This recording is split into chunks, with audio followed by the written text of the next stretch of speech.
developed a chip which can detect the COVID-19 virus in your body once implanted.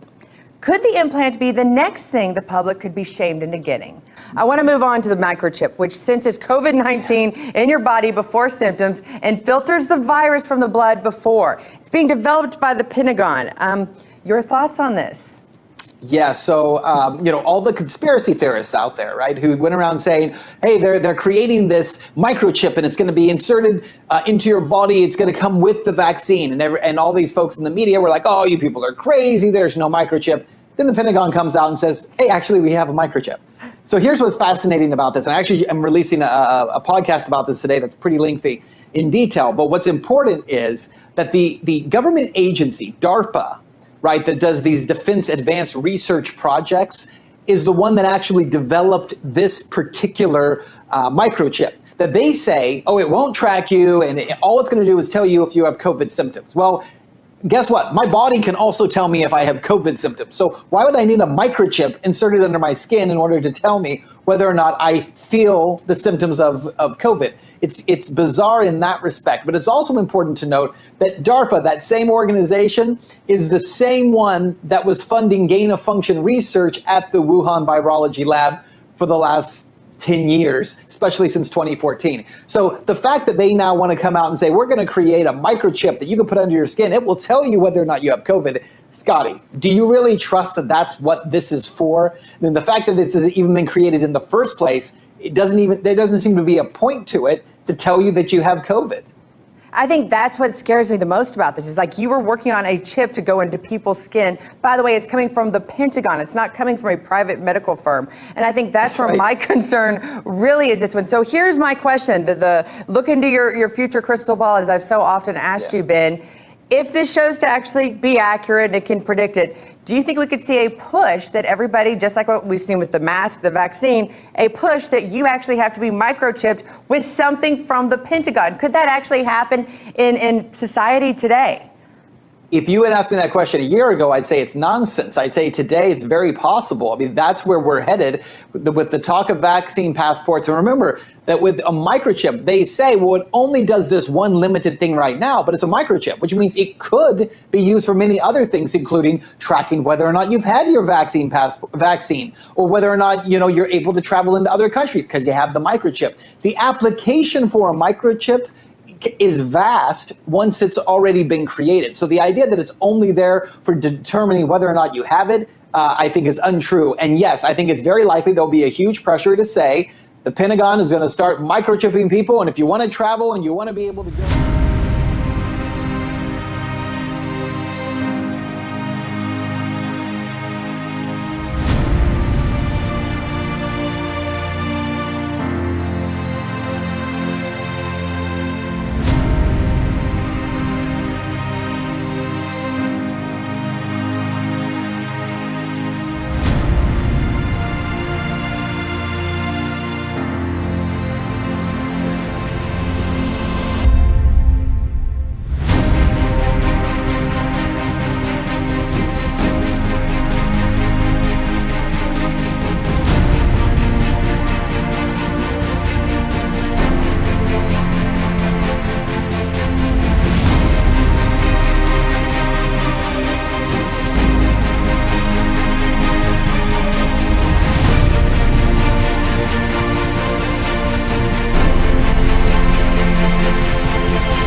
come. Yeah, I come in there. I come in there.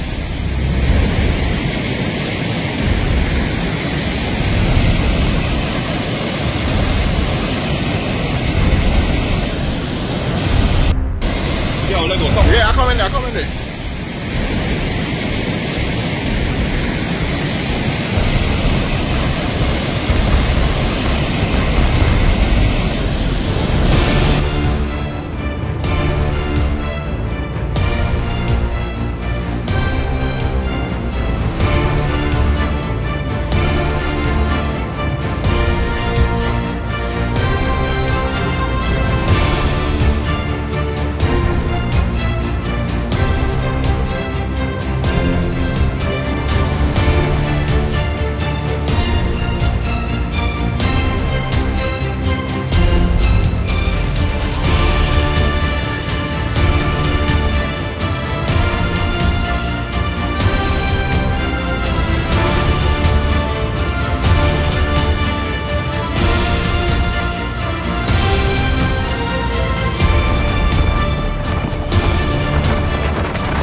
饮食吧，就是落哪儿了？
No, you don't got no trouble. No. We don't. It's all peace, baby. It's all peace. It's all peace. Holy shit. What you mean? A bottle of water knocked you out? This nigga fainting from the water. This nigga fainting from the water. Do we have a minute? He's admitting to the water bottle. I want to make sure everything is okay. Crack this little bitch guy. My check. My check. We need a medic. We need a medic. Right there. The cop right there need a medic. We need a medic. He has to flush out of 6 years.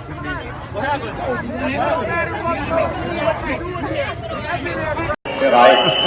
Sie werden dann mit den Kolleginnen und Kollegen zur Durchlassstelle verbracht. Dort werden die weiteren Maßnahmen eingeleitet. Bereit. Sie werden dann mit den Kolleginnen und Kollegen zur Durchlassstelle verbracht. Dort werden die weiteren Maßnahmen eingeleitet. I was a ticking time bomb. I could no longer hold back. I started speaking up, first online, and a few weeks later, I found myself founding Nurses Against Lockdowns and speaking at my first protest. I finally felt free again. It was absolutely liberating! My name is Michael Thiessen. I am the pastor of Grace Baptist Church in Alliston. I'm one of the few pastors in this country who have been fined and threatened with jail simply for letting a number of people who voluntarily want to worship God come to church on Sunday rather than going downtown to Walmart or down the road to Walmart. I offered a suggestion a short time ago for those police officers that can't speak out and those nurses that can't speak out. That police officers should be coming forward and reading the letter that nurses write but can't say.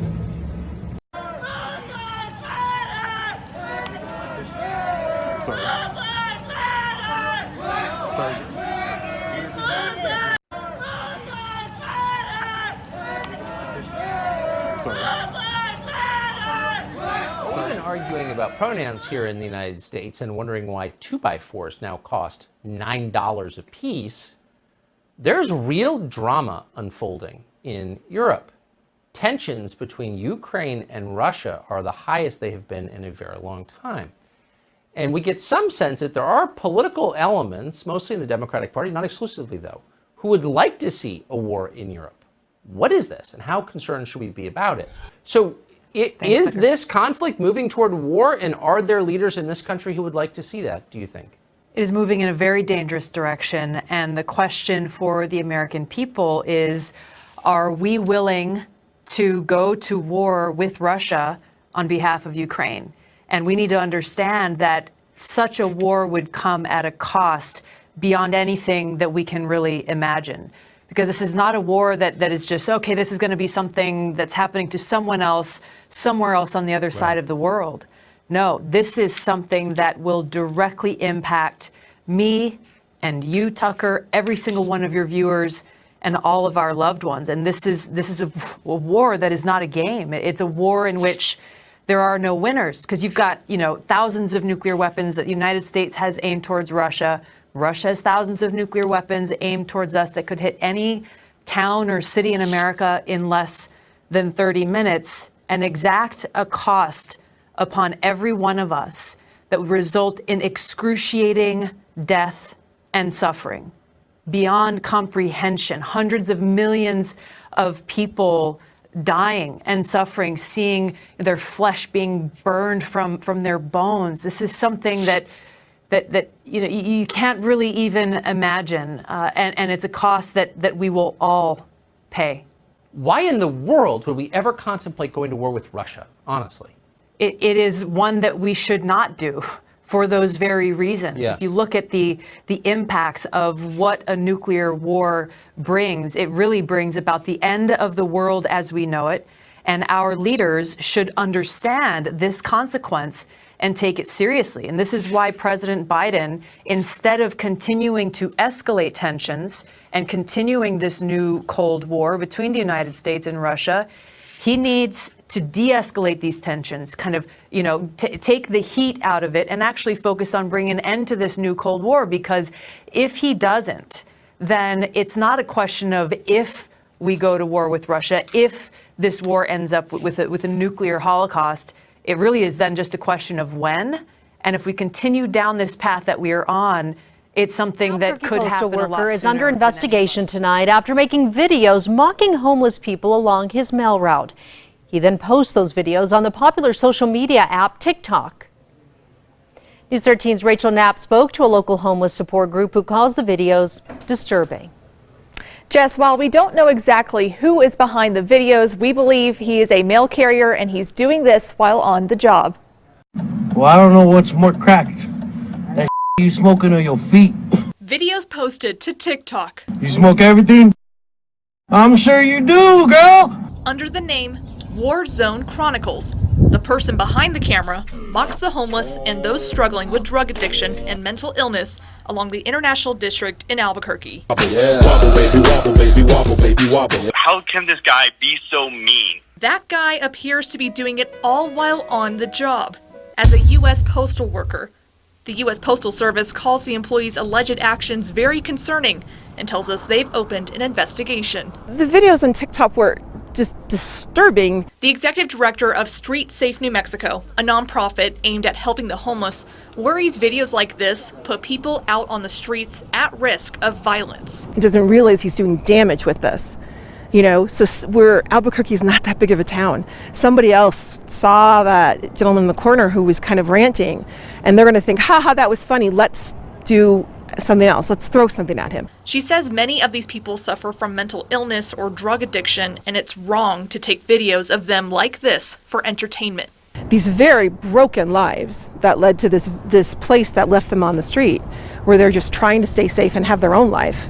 And then here somebody walks up and takes a video of them and starts making fun of them. This woman, who we're told is homeless, watched some of the videos herself and gave us her take on it. All the videos, tell me you are what you are. I mean, come on, we out here. I don't see anything wrong with the videos myself, but think if it was you. That's all I'm saying, Come on, think if it was you. Everybody has feelings, so just respect it. The original TikTok account looks like it's been deleted, but it looks like another one with a different spelling was created a few hours ago with the same videos. Back to you. All right, Rachel, thank you. The Postal Service says these actions will not be tolerated and they will take whatever action is appropriate after a complete investigation. Members of the Minnesota National Guard, activated for a Twin Cities law enforcement mission, have to find places for staging and downtime. Tuesday, a contingent set up shop in the St. Paul Labor Center, a union hall owned by several unions. But not all of the unions agreed with that. Never come back! And a bunch of rank and file union members have apparently successfully expelled the National Guard. Protesters, some who said they belonged to unions, showed up and demanded the soldiers and airmen leave, which they did, in video documented by labor activist Cliff Willem. But the top labor leader in the state says he does not condone the way protesters treated the Guard members. I don't think they were treated well. I thought they were treated with some disrespect, and we don't support that. As a labor movement, we do not support that. Minnesota AFL-CIO President Bill McCarthy is a Vietnam veteran. He says he understands some people will respond differently to the presence of an armed military force in their neighborhoods. There was some disrespect, and I understand that, and I don't think it's warranted. They deserve better than that. The folks at the Minnesota National Guard told us today that they are not going to comment on what happened at the Labor Hall. But Governor Walz, who spent 25 years in the Guard, condemned it sharply. The governor quote tweeted the Pioneer Press to say Guard members are our neighbors, that treatment was unacceptable. They can't, quote, go home because this is their home. Walz has been praising the Guard lately for the wide variety of missions they've taken up during the COVID pandemic. For KARE 11 News, I'm John Croman. Well, the Guard was already on duty in the Twin Cities for the Derek Chauvin trial, but hundreds more were activated after the death of Daunte Wright. Well, the pandemic has created some new uses for robots, and some are becoming more lifelike than ever. As Elise Preston reports, science fiction is one step closer to reality. You've forgotten who I am already? I'm Sophia of Hanson Robotics, one of the first androids in the world. Sophia may be one of the first, but will soon have company. Hanson Robotics created the android in 2016 and has been improving the technology. I've been very worried about COVID-19 lately. Sophia can now carry on a conversation. You get sad, don't you? Has a range of facial expressions and can offer a high five. The robot even made news recently for creating artwork that sold for nearly $700,000. Now we have begun scaling the manufacturing of Sophia so we can make hundreds and into thousands of units. But the founder of Hanson Robotics is not creating more artists. I will take your temperature reading and pulse with this little thermal camera on my chest. The machines are being designed to work as healthcare aids. Robots like me can help take care of the sick or elderly. Robots are being utilized in new ways during the pandemic, from disinfecting public areas to delivering food in a restaurant. But there's a new focus on lifelike features. The Russian company Promobot is creating machines that can work in customer service alongside human counterparts. This one responds to voice commands and helps process applications. There are about 10 in use at various locations. This customer says she blinks, so that's a bit scary, but it's generally cool. The robots cost upwards of $42,000, while the makers point out they never need a lunch break or vacation. Elise Preston, CBS News. It's that time of year when pest control can become more of a problem. KCAU 9 News reporter Mallory Smith spoke with the Siouxland Bat Company about what to do if that happens to you and what to be aware of. Yeah, I always have problems with like small animals this time of year in my house. Squirrels, mice, and bats are just some of the pests that can sneak into your home through crevices and cause damage. But the Siouxland Bat Company gave KCAU a few tips on how to handle them if they get into your house. I know people think that just grabbing the one bat that they see, solves their problem, but really colonies are in their attics. Just because you get a bat in the house or hear something, it could be more of a fluke deal where the bats are actually, quiet animals and they generally are in colonies, so they're all tucked up in a corner in an attic or something. So people could have bats and not even know that they have bats. He says trying to grab bats is both ineffective and dangerous. That's why it's important to focus on what he calls the exclusion process. Focus on the outside of people's homes by sealing up potential entries and then have an exclusion process so that the bats can leave and not get back in. But you may need to hire an expert to do so. Just having us come out and take a look up in the attic just to see what kind of evidence could be up there from guano or urine stains in the insulation could save you thousands of dollars in the future on new insulation costs and all of that. So. When bats are in your home, they do not chew on structural components, but most often bat droppings could result in damage to certain structures, causing corrosion, wood decay, or stains. Bockelman says different types of vents and window screens can help keep bats out, as well as chimney caps. In Sioux City, Mallory Smith, KCAU 9 News. Police trooper is on leave after shooting and killing a 16-year-old boy. The trooper was responding to a call about a suspicious person, and when the trooper got to a house, the trooper says the teen, Peyton Ham, had a gun and a knife. Officials say the teen was pointing the gun at the trooper, and the trooper shot him, wounding him. The trooper says the teen then tried getting back up, still holding the knife, and the trooper fired again. And the teen later died at the hospital. Police say they determined that Ham was holding an airsoft gun, which they say is a, quote, close representation of an actual handgun. A homicide investigation is underway, which is standard in these cases. Pandemic panic meant supermarket workers were soft targets for angry customers. Woolworths says assaults in its outlets doubled last year. So they are fighting back with the trial of body-worn cameras in 11 outlets. It's been an issue for many years and it's escalating. The union says 85% of retail staff have been victims of verbal, physical or sexual abuse from customers. They get items thrown at them, kicked, punched, spat on. A lot of people get very irritated over very small things. I've been coming here for years and years and they cop abuse on a daily basis. For the 3-month trial, just one supervisor per store will wear a camera, but when it's activated, it won't record audio. Because it's supposed to be a deterrent. So it's just, if the visual deterrent is enough, what purpose does the audio serve? New figures reveal police are also targeted at work. Well, I think anyone with a TV set last year could see some people were just losing it over the smallest things. There were almost 3,500 assaults on Victorian emergency services workers last year, up 17% on 2019. There can be no tolerance for this, and our courts really do need to send strong messages all the time. Paul Dowsley, 7 News.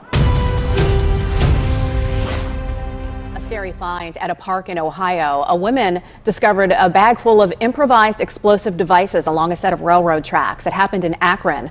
The woman saw the bag and thought it was trash, so she picked it up. But she looked inside and found 2 homemade explosive devices. Then she called police. Children play around here, for one thing. I mean, how about if they took it home, right? It's crazy. This world's nuts. Everything's going on, you know. I mean, I don't know why anybody, especially around here, would make something like that. The bomb squad did determine those devices could have exploded. Thankfully, they did not. No one was hurt. Police are still trying to determine who made those devices. What's up, guys? You're watching Turtle Time TV, and today we're checking out the Paul H. Douglas Trail once again. And this time it's kind of a special episode because we are here right after a massive forest fire, and it basically burnt up all of the brush throughout the entire area, but the oaks are still standing, and that's what's important. That's what's unique about black oak savanna, and probably why they call it black oak is because the trees turn a little bit darker when they get burnt up, but they do not burn up completely. They stay alive, and I think this area is going to be thriving in just a couple short weeks here. And I do have JJ with me. JJ, say hi. What are you doing?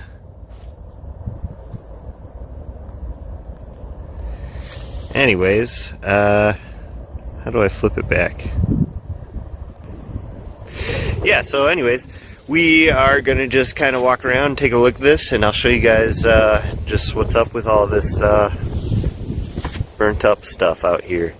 And I'll show you how it's really a good thing for a black oak savanna to have burns like this. Stay tuned. And JJ has a brand new backpack. What do you think, JJ? What do you think? You can see over here, that is all scorched. And basically, if you look around, even out there, that's all scorched out there. So there was quite a few leaves on the ground, like this area, but I think that's basically what burnt up. And you can see there's little plants everywhere. Check it out. All these little plants are popping up afterwards, and that's why I think it's really going to be just fine, especially considering this fire happened right at the beginning of the season, so nothing was like growing yet, so it's kind of a good thing to just clear out all the old stuff, and then it leaves room for new growth. So there's a lot of burnt up stuff. You can see the stumps burned. But all of these trees look just fine. These trees are starting to get some buds on them. You can see some green leaves coming out. So that's how you know it didn't really affect the oaks too much.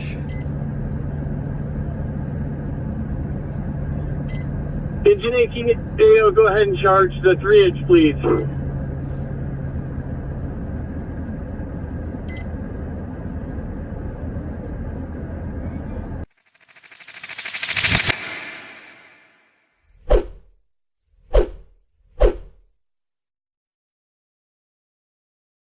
Ten people are in the hospital after a multi-vehicle crash in Lehigh County. It happened around 2:30 this afternoon along Hamilton Boulevard, just west of Newtown Road in Upper Macungie Township.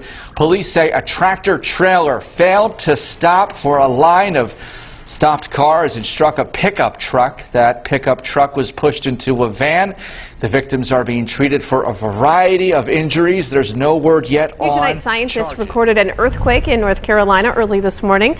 The U.S. Geological Survey says that a 2.0 magnitude quake happened about 4:30 this morning, about 3 miles west of Statesville. It was very close to the surface, and about 4 people have reported so far feeling that quake. So if you did feel it, you can report it to USGS. We have a link on our website. And while the water is tempting, it can be dangerous. Water cold and moving fast has crews warning people before heading out to the lakes and rivers. CBS 13's Ryan Hill with the warning. Sun's out means the fun's out on Sacramento's waterways. Came to treat ourselves out here, ride on the jet ski. Everybody's coming out here.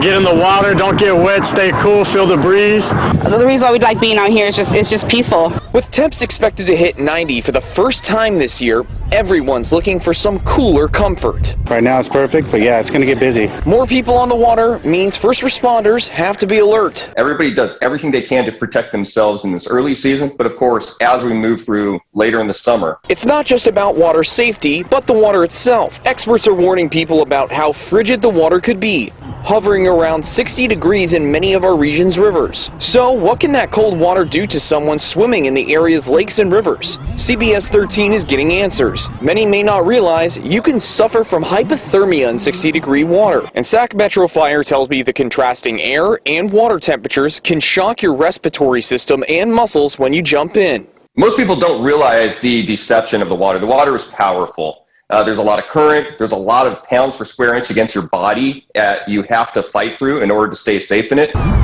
So whether you're chilling on the shoreline or cutting through the current, play it safe while trying to keep cool. Enjoy yourself, but also be safe. You know, that's the number one rule. Take care of number one. Conditions present dangers and increased risks for new fires in southern Oregon. Thank you for choosing NBC5 News at 11. I'm Grace Smith. Recent out-of-control flames have been keeping firefighters busy. NBC5's Anthony Carter spoke with the Oregon Department of Forestry on their urgent message to the public tonight. Anthony? Grace, ODF responded to 3 separate fires on Wednesday in Josephine County. The largest was about 33 acres. Now, although it's not fire season just yet, local agencies are on edge. The Tartar Gulch, the Goldbrook, and the Azalea fires, all breaking out within hours in Josephine County Wednesday. The lack of rain, the sun, and the windy conditions are really just prime conditions for fires to start and spread really quickly. Natalie Weber with ODF says it responded to more than 20 fires within the last 2 weeks, most of them caused by escape debris burns. If people have done debris burns in the last couple months, I would caution them to check them because we've had debris burns reignite in conditions exactly like this, even months later. With sunny and warm weather this weekend, people may be out barbecuing. Weber says to be cautious of your surroundings and to monitor it at all times. Make sure it's on a patio or an area that isn't near any dry vegetation. ODF says fire season is tough to predict. In years past, it's been declared in early May or sometimes June. But if current conditions remain, it could be even sooner. Counties like Klamath and Jackson have already declared a drought due to the lack of water. We're looking at a potential for rain next week, although it's very slight. So as long as we have these conditions and we don't have rain, that fire risk is still increased. To help prevent disastrous fires, ODF encourages homeowners to remove any dead or flammable vegetation. Weber says to also make sure your driveways are clearly marked to help engines knock down nearby flames. That's what's going to help us, if there's a wildfire in that area, be able to protect their home. Agencies urge people to be fire aware and ready at all times, even in April. The cause of the Tartar Gulch fire and the Goldbrook fire remain under investigation. Now, the open burn window in Klamath and Josephine counties are banned starting Saturday. Now, you can contact your local fire agency office if you have any questions. Live in studio, Anthony Carter. The Martin County Health Department has issued an advisory for the area around the Port Mayaca Lock. The health department says blue-green algae was found in recent water samples.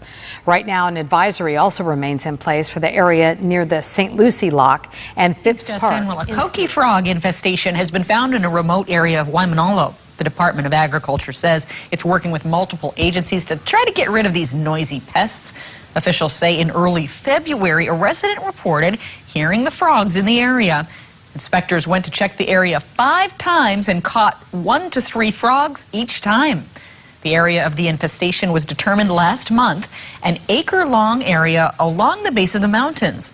So far, 65 koki frogs have been captured. The last time a koki infestation was found on Oahu was in June 2003 in Wahiawa. It took 3 years and $235,000 with an to get rid ABC of 15 investigation. A breakdown in the system allowing unfit officers to hop to police departments before those new agencies have a chance to learn their history. And the video we're about to show you may not be appropriate for all viewers. It shows a Globe police sergeant tasering and arresting a woman with mental illness, a woman who has committed no crime. Why are you? Get down! It's against the law. Put your hands on your head. It's obstruction of justice. I will tase you.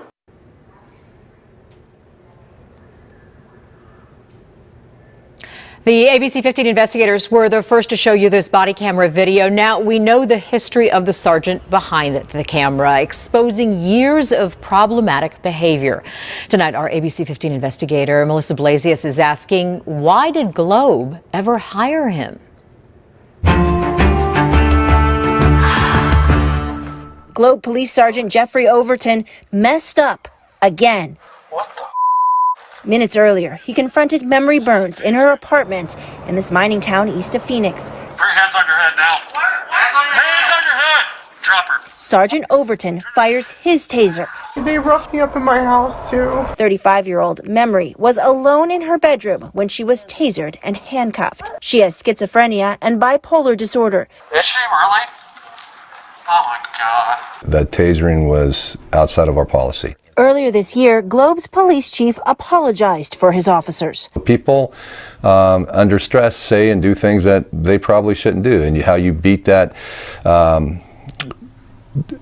bad behavior is you address it through training and corrective action. Memory's dad says Sergeant Overton flagrantly violated his daughter's civil rights. The family filed a notice of claim, the precursor to a lawsuit. Anybody that would do that, even like right now, to me, shouldn't be an officer. The ABC 15 investigators have obtained documents showing Sergeant Overton's history. From 2006 to 2019, he worked here in Pine Top Lakeside. He once received the police department's Medal of Honor for his actions during an active shooter situation at the Honda Casino. But he also racked up misconduct cases, 6 police car crashes, sexual harassment of a coworker, mishandling DUI investigations, failure to follow procedure in a domestic violence case, and refusing to go on a call to a mental health facility. He has a terrible history. The worst was an episode in May 2019 along this road when then Officer Overton claimed someone shot at his patrol car. Multiple police agencies rushed to his aid. He thought somebody was trying to ambush him, and there was nobody there. An investigation warmer weather ensued, and how local firefighters are on edge tonight because of the dry conditions. Just this afternoon, a brush fire threatened several homes in Clackamas County. Now experts are saying the fire danger is only expected to increase this weekend. Fox 12's John Hendricks shows us ways you can keep you and your family safe. Well, firefighters were kept busy Friday afternoon as that fire on Redland Road was pushed by these warmer temperatures and gusty winds. It quickly grew to 38 to 40 acres. In the evening hours, crews on the ground worked to mop up an extremely early and extremely rare brush fire. We've seen fire up in the trees as well, which makes it difficult for our crews to access, of course, and extinguish. Firefighters saying the flames quickly chewed through dozens of acres near the intersection of Redland Road at Niebuhr outside of Oregon City. Today, it was warmer temps, low humidity, and gusty winds. Although it is unseasonal, we have those 3 sort of factors playing a role in our ability to keep up with this fire as it's progressing quickly. From Air 12, you can see the damage left behind and just how close the flames came to several homes. Firefighters saying the fire came within 20 feet of one of them. They say in total 7 homes were in immediate danger and another 10 were threatened. This early season fire coming as a reminder summer is just around the corner, and so is Oregon's wildfire season. Today, a lesson: it's time to get your home ready now. The take home here is to make sure you have what's called a defensible space around your home. So you have a low cut grass, it's well watered, your trees are limbed up, often 30 feet high. Firefighters also say to move combustibles like firewood away from your home and clean any leaves or pine needles from your gutters. Headed into this weekend with an unfavorable forecast, firefighters hoping people will heed the warnings and play it safe. We don't anticipate that the conditions are going to change. Our crews are ready. We're well trained for this. As for that fire off of Redland Road, fire investigators were out there today trying to figure out exactly how it was sparked. As of this evening, that has not been determined. Reporting in Oregon City, John journey through COVID, an amazing comeback from near death to being fully recovered. She was one of the first people in America in her age group to receive 𝐉𝐵, one of the experimental drugs given to President Trump when he got sick. KTK's Frank Jefferson tells us about this girl's remarkable recovery. For 12-year-old Kayla Locke, this birthday is very important. My stomach was hurting, my head was hurting, I just felt very sick. Back in November 2020, she got COVID-19. The virus was so bad, Kayla had to be rushed from UT Health in Tyler to Children's Medical Center in Dallas. And she couldn't walk from here to a few feet away without leaning over and gasping. Pneumonia in both her lungs, the doctors were losing her fast. The medical staff then had a possible solution to save her life, but it was risky, and the decision left up to Kayla's parents. I didn't have a choice, because either I gave my baby something or I watched her struggle to live. After lots of paperwork, Crystal and her husband decided to allow the doctors to give Kayla 𝐉𝐵. That's one of the same drugs given to President Trump when he got sick. After getting the green light to use the medicine, doctors made history. She's the first child in the world within her age bracket to receive that medicine, so they've been following her and studying her so they can help other children. And just a few days later, Kayla was out of the hospital. After facing death and overcoming it, she says she's not taking life for granted. I was very scared, and I'm very grateful now. And making her birthday extra special by spending time with her family. Clackamas County firefighters dousing flames near South Nyber and Redland Road. The 40-acre brush fire broke out just before 1 Friday near Oregon City. Neighbors got level 2 and 3 evacuation notices. More than a dozen told to leave now, including Joyce Walker. I went, and I've had enough experience with fires that we just got in our car and we came up here. Here being Oregon City High School. That's where volunteers with the Red Cross Disaster Action Team were waiting to help. People have to go someplace. When they're evacuated, they need a safe place to be and just be able to give them information, maybe a little bit of comfort. Back at the fire, flames threatened 17 homes. A burning tree came within 10 feet of a house. One firefighter sustained minor injuries while working on the fire line. They were checked out at a hospital and released. All week long, crews from multiple agencies have been responding to brush fires. High temperatures, low humidity, and increased wind creating a trifecta of fire danger. In response, several counties, including Clackamas, placed a temporary ban on backyard burns. It's unclear what caused this fire. We need the public's help and really being responsible with the use of burning and fire. Be aware of your conditions, and certainly as these events tend to unfold throughout the summer, be aware of the evacuation levels and what they mean. That was critically important last year in 2020. The Red Cross urges everyone to prepare an emergency evacuation kit, something that includes necessities like medication. That stuff, know where it is and easily accessible, so when they do have to evacuate, they can get it, put it in their car, and evacuate quickly. By early evening, crews had made enough progress to downgrade evacuation levels. Everyone, including Joyce Walker, could go home. It's just always better to be safe than sorry. At the end of the day here, no structures were damaged, and while the fire is under control, crews say they plan to stay out here all night to keep an eye on it. In Clackamas County, lakes, but a dry winter is putting boating season in jeopardy. Yeah, CBS 13's Laura Haefele is live at Folsom Lake with the low water levels. Laura. Just to give you an idea of just how dry Folsom Lake is, during a typical year, I'd be standing in water, and now look, it's just dirt and grass, an upsetting reality for locals who were hoping for a fun summer. Folsom Lake typically looks like this, but after a dry winter, the summer hotspot now looks like this.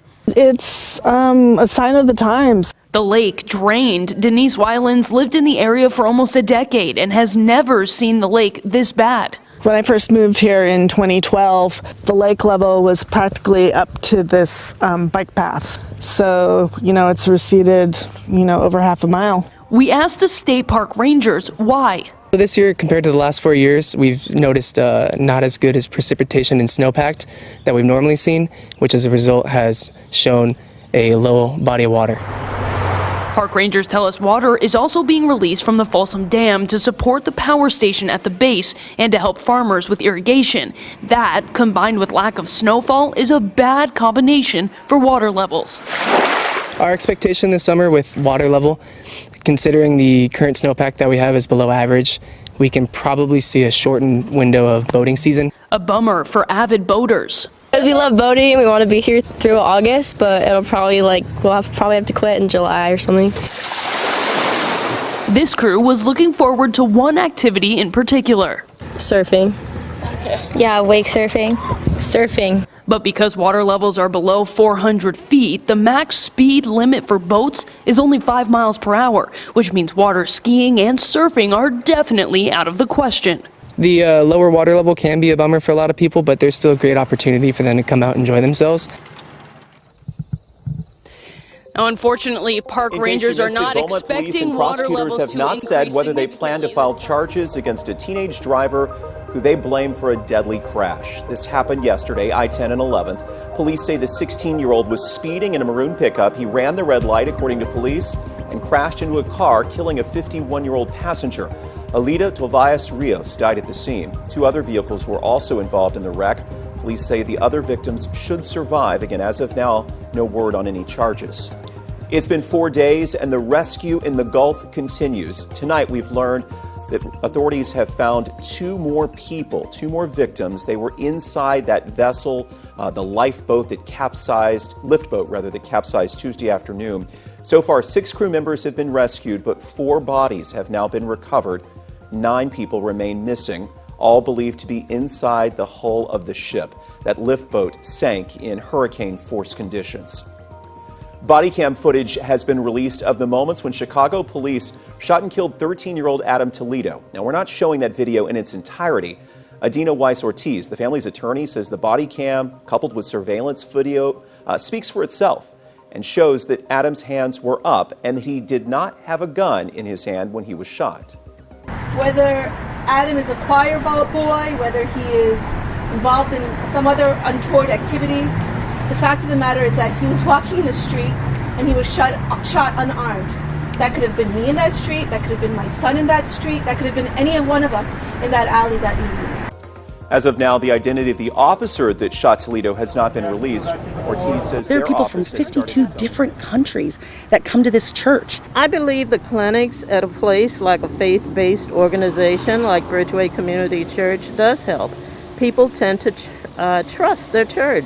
Right here. It's small compared to a mass vac site. You're going to park your car, and then you're going to have your ID ready. But this drive-through first dose of Moderna clinic in Columbia, organizers say, is helping to narrow the gap in Maryland's COVID-19 vaccine equity. I think we're definitely making a dent. And not only are we making a dent in terms of who is vaccinated, but we're also making a dent in who is getting more information. Organizers and volunteers call it a crucial point of access for underserved residents and for members of this multicultural church.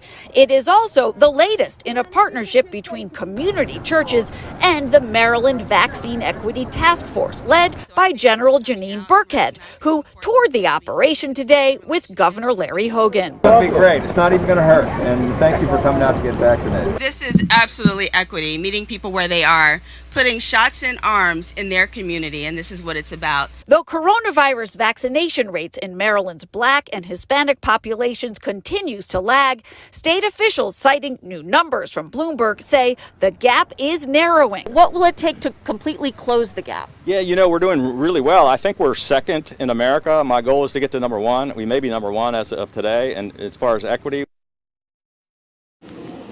The churches tell us that they have another COVID vaccine clinic planned for the weekend. Ultimately, between last week and this week, they will have given out 500 first doses of Moderna. So, of course, in several weeks' time, there will be second dose clinics for those 500 people. Reporting live from Columbia tonight, I'm Kate Amara, WBAL TV 11 News. To get the COVID-19 vaccine. KVU's Hannah Rucker tells us why some are hesitant to get the shots. So I actually did a Facebook Live on this topic where viewers were able to chime in with their different opinions, and I have to tell you there is a wide range of thoughts on this. Here's a couple of the comments that stood out. Marie says, my grandfather and I was scheduled to get our first vaccine today at noon and I chickened out. We didn't go. Krista says, why is being sick for one day scary? People are having months of illness. Norlee says, heck no. Lack of research. I was scheduled for mine but didn't go through with it. Haley says, as a breastfeeding mom with lupus, I am not getting the vaccine. I will not be a part of the trial and error period. To combat local hesitancy, the United Way is one organization working to build confidence in the vaccine process. They recently hired Stephanie Serta as their vaccine equity program manager. We know that this work is work that is going to be very reliant on trust and building relationships. I know from my background as an educator that the first thing you do whenever you're trying to inform or educate someone is to build a relationship with them. And so that's why we are working with community-based grassroots organizations, because they have deservingly earned the trust of the community from the very beginning of this pandemic. Austin Mayor Steve Adler also spoke to us about vaccine hesitancy this week. You know, what we're seeing from the science and the data and the doctors from all over the world is that the single most important thing we can each be doing is getting a vaccine. Overall, if you are still feeling wishy-washy about whether or not you should get the vaccine, it's best to talk about things with your family doctor. In Austin, of the deck of the ship. The Pentagon confirming the images obtained by documentary filmmaker Jeremy Corbell were taken by Navy personnel, expected to be a part of a report on unidentified aerial phenomenon to be presented to Congress this summer. Already online, some skeptics say the images are caused by cameras trying to focus, but some of the objects go beyond just flying in the sky. One shows a spherical object dipping into the ocean, similar to an incident in Puerto Rico where an object was tracked buzzing an airport, then flying into the water, popping back out before appearing to split into two and disappearing. Over the last several weeks, some of the nation's top former intelligence officials have been raising eyebrows. Look at that thing. It's rotating. Former CIA Director R. James Woolsey said he knew of a case where a plane was paused in midair. A friend of mine was able to have his aircraft stop at 40,000 feet or so and not continue operating as a normal aircraft. What was going on? In December, ex-CIA Director John Brennan said it was arrogant to believe there are no other forms of life other than the ones on Earth. And former intelligence chief John Ratcliffe says officials have been tracking technology beyond our capabilities. We're talking about objects picked up by satellite imagery that are difficult to explain. Like another incident off the coast of California in 2004 when a fighter squadron encountered an object that seemed to defy gravity. What do you think it is? I honestly don't know. I don't think that we have developed that technology. I don't think we developed it on this planet. Video from that encounter and two other incidents were officially released by the Pentagon last year. Now new signs that the Pentagon could declassify more sightings of what they can't explain.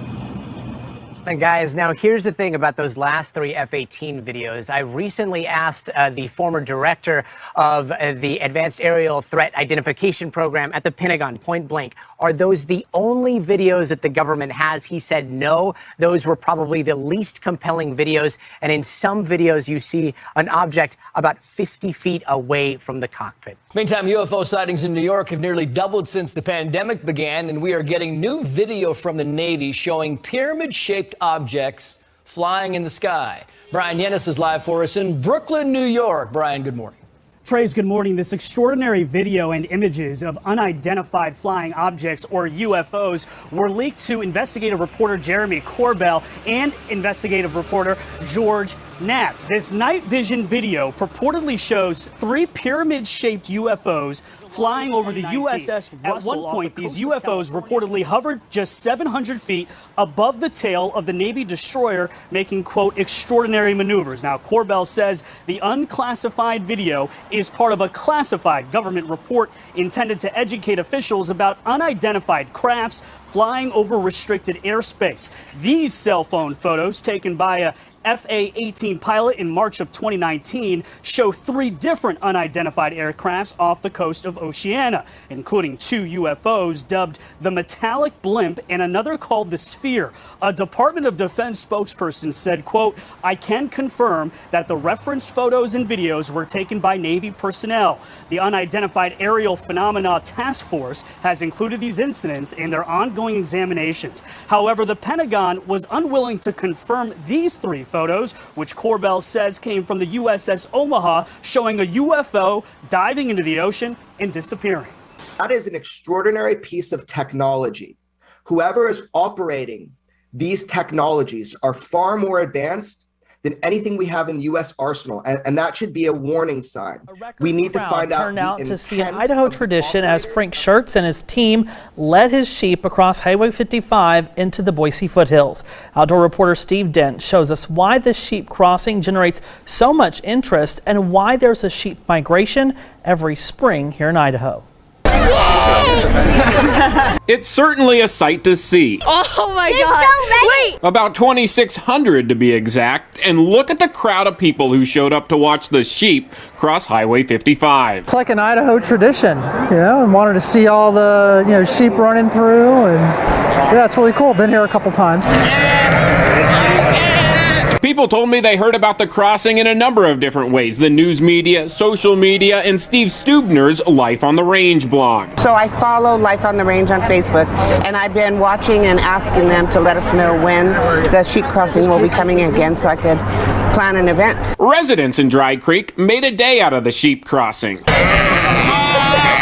But the majority of people I talked to came for the very first time. This is just absolutely amazing thing to see. It's like, you're back in the West when they shut down a major highway so some sheep can cross the road. That's the truth. It's kind of it's surreal. Every year, rancher Frank Schertz and his Peruvian herders guide their flock of sheep into the foothills with the help of their sheepdogs. But it was fun to watch the dogs and their herding ability. Yes. I mean, to me that was more of the show than watching the sheep go down the highway. Right. Was the working dogs doing what they do. This year does bring concerns. Dry conditions might make it difficult to find grass for the sheep.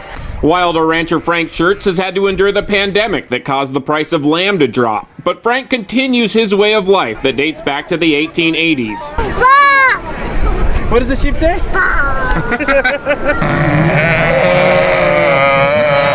And it gives this crowd a new appreciation for life on the range. And what I thought was funny is, there's always that expression that people are sheep because they're following. Well, these were oppositional defiant sheep that with minds of their own because they went in every which way. So that was a cool little observation. I might not call people sheep ever again. Steve Dent, Idaho.